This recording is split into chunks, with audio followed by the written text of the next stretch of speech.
नमस्ते। आज के इस नए एक्सप्लेनर में हम इतिहास के एक ऐसे पन्ने को पलटने वाले हैं जो सदियों से परछाइयों में छिपा है। देखिए, अक्सर इतिहास की किताबों में जो लिखा होता है ना, असल कहानी उससे कहीं ज्यादा गहरी और रहस्यमयी होती है। आज हम बात करने वाले हैं एक ऐसी सीक्रेट सोसाइटी की जिसके बारे में दावा किया जाता है कि वो दुनिया की सबसे पुरानी और सबसे रहस्यमयी संस्था है। द 9 अननोन मैन, यानी 9 अज्ञात पुरुष। आखिर इस किंवदंती की शुरुआत हुई कहां से, इसके पीछे का असली मकसद क्या था और कैसे आज के इस आधुनिक युग तक इसके तार जुड़े होने के दावे किए जाते हैं। आज हम अपने सोर्स मटेरियल के आधार पर इन्हीं सवालों के जवाब तलाशेंगे। यकीन मानिए, ये एक ऐसा सफर होने वाला है जो मिथक, इतिहास और विज्ञान की सारी हदों को पार कर जाएगा। तो चलिए शुरू करते हैं।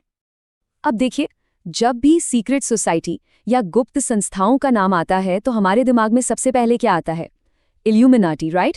या फिर फ्रीमेसन्स। इंसान की साइकोलॉजी ही कुछ ऐसी है कि हमें ये सोचना बहुत रोमांचित करता है कि दुनिया को पर्दे के पीछे से कुछ मुट्ठी भर लोग कंट्रोल कर रहे हैं। इन पश्चिमी संस्थाओं पर तो हमेशा से दुनिया की सत्ता हथियाने और आम जनता को दबाने के आरोप लगते आए हैं। लेकिन आज हम जिस सोर्स को खंगाल रहे हैं उसका दावा एकदम अलग है। वो कहता है कि भारत की ये प्राचीन सोसाइटी उन सबसे बिल्कुल अलग थी।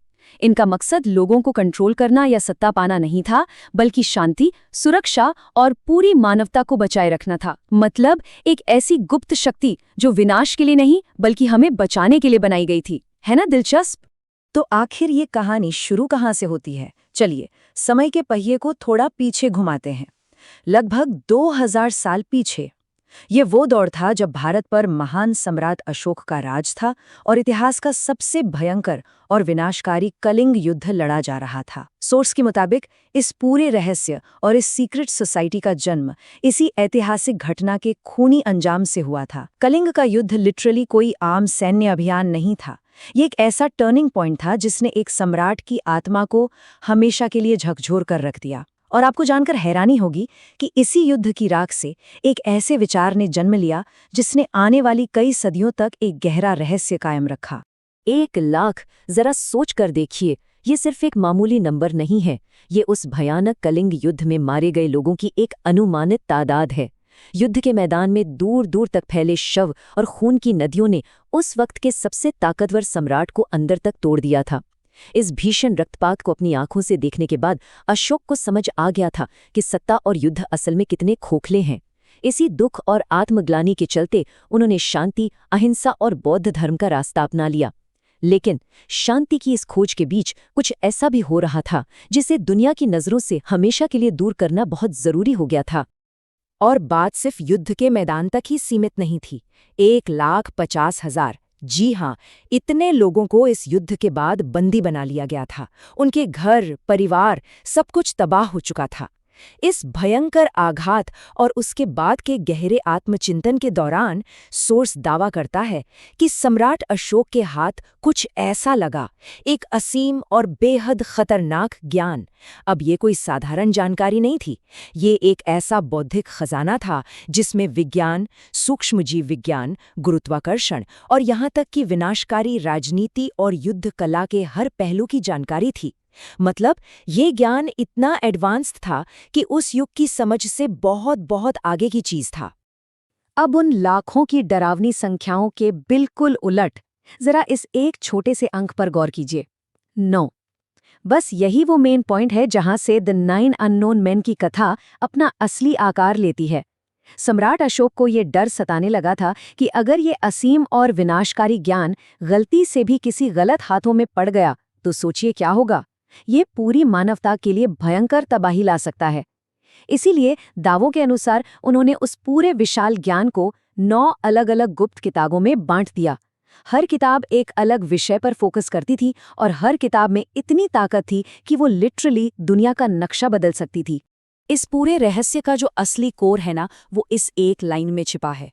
ये ज्ञान इतना विशाल था कि यदि ये गलत हाथों में पड़ जाता तो ये किसी को महामानव बना सकता था और अंतिम विनाश का कारण बन सकता था। ये कोई बड़ा चढ़ाकर कही गई बात नहीं है, बल्कि सोर्स के अनुसार सम्राट अशोक का सबसे बड़ा डर यही था। वो बहुत अच्छे से जानते थे कि इंसान के अंदर परम शक्ति पाने की लालसा हमेशा छिपी होती है। कल को कोई भी महत्वाकांक्षी और क्रूर इंसान इस ज्ञान का इस्तेमाल एक भयानक हथियार के रूप में कर सकता था। इसीलिए इस ज्ञान को पूरी तरह नष्ट करने के बजाय इसे हमेशा के लिए गुप्त रखना ही मानवता के लिए सबसे सेफ ऑप्शन माना गया। अब आपके दिमाग में शायद ये सवाल आ रहा होगा कि भाई सम्राट अशोक ने इस ज्ञान को बांटने के लिए 9 का ही अंक क्यों चुना, 10 क्यों नहीं या 8 क्यों नहीं? तो सोर्स इस खास अंक को हिंदू ज्योतिष के नवग्रह के प्राचीन कॉन्सेप्ट से जोड़ता है। जिस तरह हमारे पूरे ब्रह्मांड का बैलेंस इन 9 खगोलीय पिंडों पर टिका होता है, बिल्कुल उसी तरह अशोक ने इस ज्ञान के बैलेंस और संरक्षण के लिए 9 के अंक को ही सबसे परफेक्ट माना। 9 का अंक पूर्णता और ब्रह्मांडीय ऊर्जा का प्रतीक माना जाता है। इसका सीधा सा मतलब ये था कि ज्ञान के ये 9 हिस्से मिलकर ही एक संपूर्ण ब्रह्मांडीय समझ बनाते हैं और इनका बैलेंस बनाए रखना दुनिया के लिए बेहद जरूरी है। इन 9 विनाशकारी और शक्तिशाली किताबों को सुरक्षित रखने के लिए अशोक ने एक बेहद सख्त नियम बनाया। ये किसी हॉलीवुड फिल्म के सीक्रेट इनिशिएशन रिचुअल जैसा लगता है।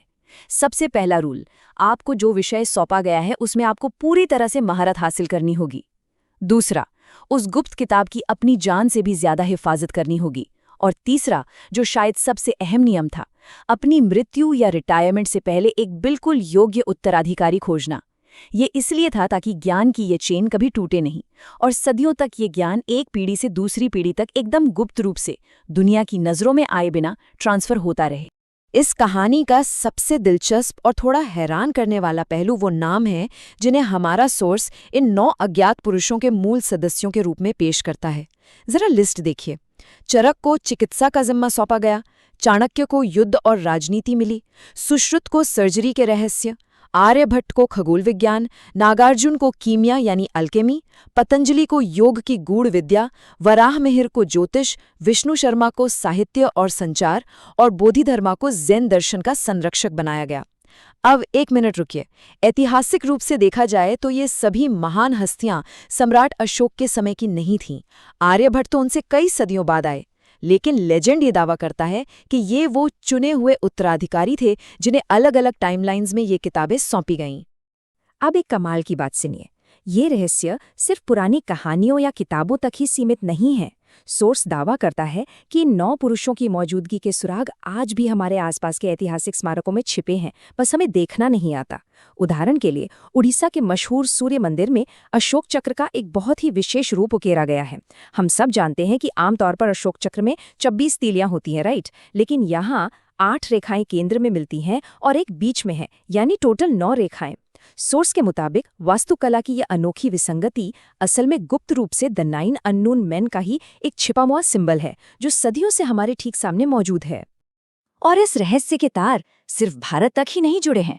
दुनिया भर की कई अजीबोगरीब घटनाओं से इसके कनेक्शन बताए जाते हैं, जैसे 10वीं शताब्दी में पोप सिल्वेस्टर द्वितीय की रहस्यमयी मौत और उनका वो कथित सीक्रेट वेपन, गंगा नदी की आज तक न समझ आने वाली पवित्रता, मद्रास से हैजा और प्लेग जैसी बीमारियों के इलाज का अचानक मिल जाना, और दक्षिण भारत के प्राचीन ताड़ के पत्तों पर भविष्य का हैरान कर देने वाला ज्ञान मिलना।